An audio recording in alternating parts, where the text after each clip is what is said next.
الحمد لله الذي فضلنا على كثير من عباده المؤمنين. أشهد أن لا إله إلا الله وحده لا شريك له، إياه نعبد وإياه نستعين، وأشهد أن محمدا عبده ورسوله المبعوث رحمة للعالمين. اللهم صل وسلم على سيدنا محمد وعلى آله وصحبه أجمعين. أما بعد. Bapak Ibu yang dirahmati Allah SWT, jemaah Masjid Al-Hidayah, kita bersyukur alhamdulillah subuh hari ini kita dalam kondisi sehat walafiat. Alhamdulillah. Semoga Allah SWT terus memberikan kesehatan dan keafiatan kepada kita. Dan semoga Allah Subhanahu wa taala menjaga kita, menghindarkan kita dari bala, musibah, bencana dan seterusnya insyaallah. Karena hari-hari ini saudara-saudara kita yang berada di Sumatera, Aceh dan tempat lainnya sedang mengalami musibah besar. Ya, sudah hampir 500 orang meninggal dunia, ratusan kehilangan tempat tinggal dan seterusnya. Semoga Allah Subhanahu wa taala menerima amal ibadah mereka yang meninggal dunia, diampuni dosa-dosanya, dan mereka yang sedang mengungsi, kehilangan rumah, keluarga, diberikan kesabaran, ketabahan, dan segera Allah Subhanahu wa taala mengeluarkan mereka dari bencana, musibah, dan mengembalikan kondisi seperti semula insyaallah. Amin ya rabbal alamin.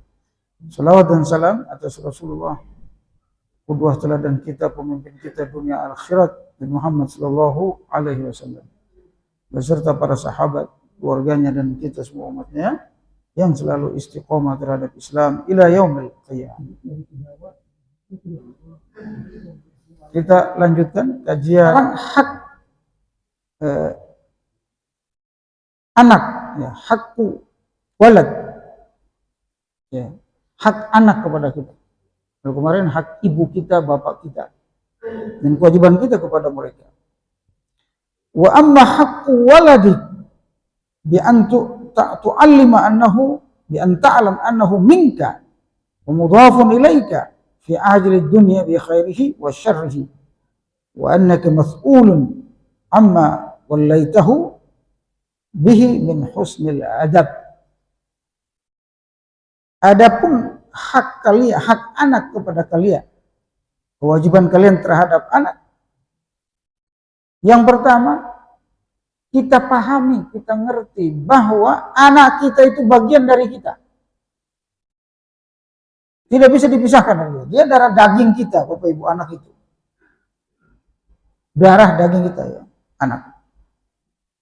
Wa mudhafun ilaika fi ajli dunya bi khairihi wa syarri, dan akan menambah kebaikan kita maupun keburukan kita. Jadi anak itu nanti akan menambah kita jadi tambah baik atau tambah buruk. Masya Allah. Jadi kalau anaknya baik, itu orang baik, kita bertambah kebaikannya, tambah dekat dengan Allah. Tapi sebaliknya, kalau kita lemah, anak kita juga lemah, kita makin lemah. Di dunia maupun akhir. Kebaikan dan keburukannya kita akan dapat. Jadi kebaikan dan keburukan anak itu nyampe juga sama kita. Jadi bukan cuma kebaikan. Selama ini kan kita ngertinya anak itu ngirimin doa, ngirimin pahala dia, amal jariahnya, pahala anak soleh. Nah, kita nggak ngerti ternyata, sebagian orang nggak ngerti ternyata amal buruk anak itu juga nyampe ke bapaknya. Masya Allah. Ya, kan ada amal jariah, ada dosa jariah. Ada amal jariah, ada dosa jariah, Pak. Amal jariah adalah pahala-pahala yang didapatkan oleh orang tua di alam barzakh, di akhirat, karena kebaikan yang terus dilakukan oleh anak-anaknya. Anaknya berinfak atas nama ibunya, itu sampai, Pak. Itu disepakati sama Ahlus Sunnah wal Jamaah. Anaknya baca Quran, itu sampai, Pak. Disepakati oleh Ahlus Sunnah wal Jamaah. Anaknya berdoa, itu sampai. ya. Tapi ternyata banyak yang tidak tahu. Anaknya berbuat jahat, anaknya rusak, auzubillah. Itu juga sampai tanggung jawabnya kepada Allah, kepada kita yang di sana, disampaikan oleh Allah SWT kepada kita di akhir. Lihat no anakmu, apa yang kamu lakukan ketika dia masih hidup. Ngapain aja, kata Allah, kamu dengan anakmu selama sibuk dengan pekerjaan, anak tidak diurusi. Auzubillah. Oleh karenanya, ibu sekalian, harus kita tinggalkan anak-anak yang soleh. Kalau nggak soleh, ya Allah, apalagi berantem, membuat siksa kita di sana. Nah, ini namanya hak anak. Kewajiban kita terhadap anak. Hak mereka apa? Ada 3 hak besar anak, Pak. Dan kewajiban kita kepada. Yang pertama, merawat dan membesarkan. Merawat dan membesarkan. Tidak boleh orang lain yang merawat dan membesarkan anak kita sih. Ya, merawat dan membesarkannya ini termasuk ngasih makannya tentunya, jaga kesehatannya, menghindarkan dari bahaya, namanya menjaga. Pertama. Yang kedua, kewajiban kita terhadap anak, menafkahinya, menjamin seluruh kebutuhannya, kebutuhan sekolahnya, kebutuhan sandang pangannya, makan minumnya yang sehat, tidak yang haram, halal. Dan yang itu nafkah. Yang ketiga, mendidiknya sehingga dia menjadi orang, menjadi soleh. Ini 3 kewajiban kita pada anak. Jangan sampai kita lupa. Jadi yang pertama, merawat dan membesarkan. Yang kedua, menafkahi. Dan yang ketiga, mendidik. Kalau ini kita lakukan, Bapak Ibu sekalian, tanggung jawab kita selesai. Tanggung jawab kita selesai. Kita menghadap Allah dengan aman. Mau jadi apa itu anak, bukan tanggung jawab kita. Kita sudah lakukan. Yang masalah itu kita nggak lakukan 3 hal ini. Masya Allah. Ini hak dan kewajiban kita terhadap anak, ya Pak Ibu. Semoga bisa kita lakukan. Wadilalatu ala rabbihi azza wa jalla wal ma'unatu lahu ala ta'atihi fa'mal fi amrihi amalun ya'lam annahu musabun ala al-ihsan ilaih mu'aqabun ala al-isa'id. Jadi dia sebutkan di sini bahwa kita akan berpahala kalau kita lakukan yang terbaik bagi anak kita, dan kita akan dapat dosa kalau kita melakukan yang buruk terhadap anak kita. Nah, ini kewajiban kepada anak. Sampai mana batas kewajiban kita sebagai orang tua terhadap anak? Batas kewajiban kita terhadap anak ada kewajiban nafkah, ada kewajiban memberi nasihat, kewajiban pembinaan.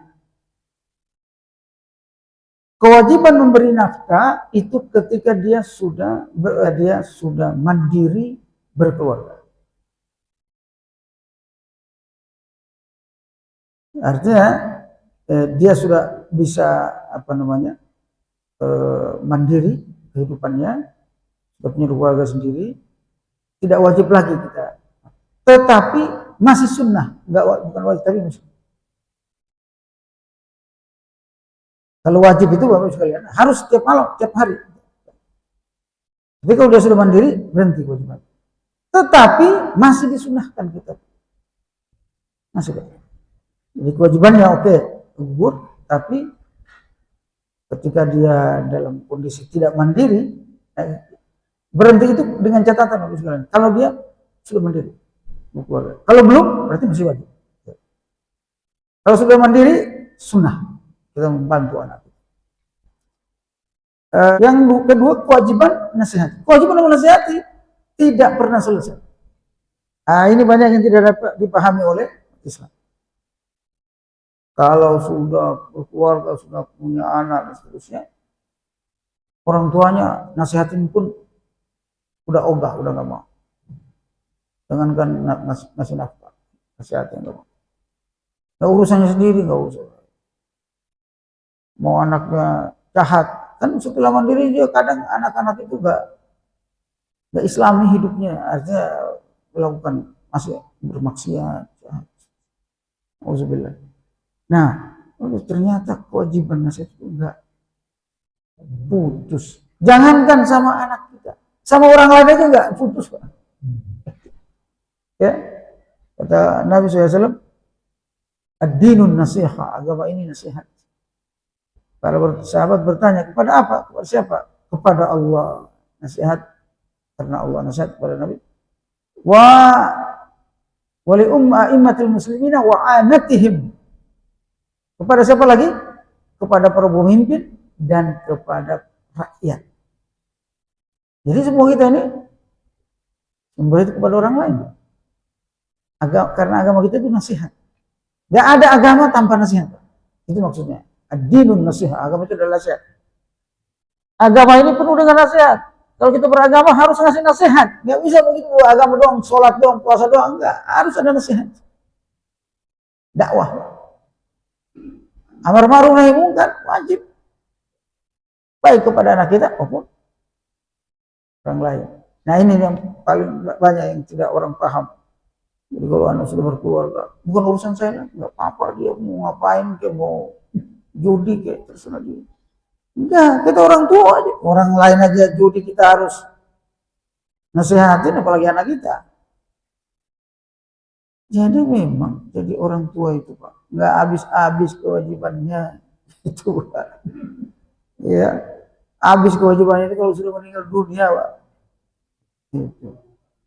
Makanya banyak ibu-ibu udah melahirkan, membesarkan, nyusui. Setelah nyusui, membesarkan. Setelah membesarkan, sekolahin. Setelah sekolahin, nikahin. Gak bisa habis, Pak. Ya, kemarin kayak Pak Daman menikahkan. Setelah nyekolahin, nikahin, Pak. Wajiban menikahkan. Setelah menikah, ada lagi. Kontrol keluarganya. Nasihatin dia. Apalagi berantem. Makanya dalam Al-Quran, kalau anak itu suami istri berantem, yang wajib melerai, membereskan pertama kali adalah kedua orang tuanya. Orang tua laki, orang tua perempuan. Jangan orang lain dulu, Pak. Mendamaikan. Kita ini kan kadang berantem anak, langsung pengadilan, Pak. Itu bahaya. Langsung pengadilan. Orang tua dulu. Nah, kalau sudah orang tua, besan, mertua, udah nggak bisa, baru orang lain. Hakim. Orang tua dulu. Ini kita nggak tahu urutannya. Tiba-tiba langsung polisi. Tiba-tiba pengadilan. Rahasia keluarga kebongkar semua. Nyanyi dia. Ada yang sekarang itu pakai, bukannya ke orang tua dulu, Pak. Ke TikTok. Tuh. Ngadu masalah keluarganya ke TikTok, ke Facebook, ke Instagram. Ya. Aibnya udah ketahuan semuanya, masalahnya nggak selesai.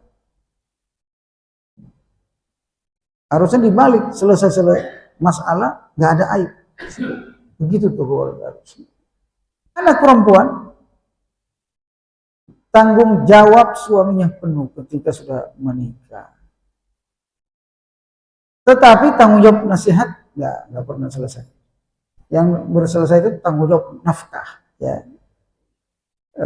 Tanggung jawab nafkah, tanggung jawab melindungi dan seterusnya itu pindah ke suami.